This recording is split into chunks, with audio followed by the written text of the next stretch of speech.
తెలియజేస్తున్నాం. పొన్నూరు టీడీపీ కార్యాలయంలో మంత్రి నారా లోకేష్ జన్మదిన వేడుకలు ఘనంగా నిర్వహించారు.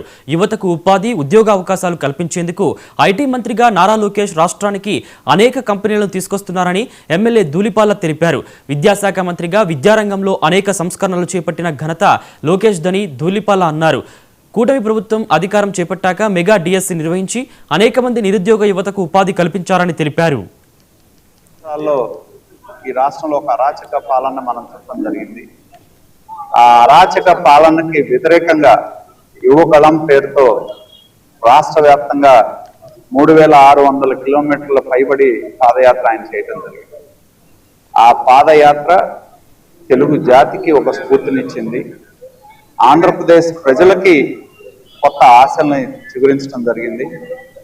పాదయాత్రలో ఆనాటి ప్రభుత్వం ఎన్నో ఇబ్బందులు కల్పించినా కూడా వాటన్నిటినీ కూడా అధిగమించి పోలీసులను పెట్టి అడుగడుగునా నియంత్రించినా కూడా మనోధైర్యంతో ఆయన అడుగులు ముందుకు వేయటం జరిగింది.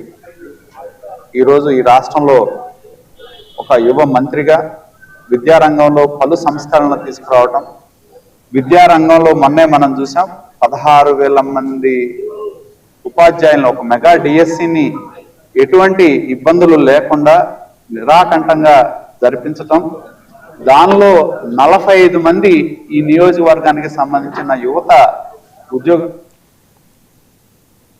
తిరుమలలో రథ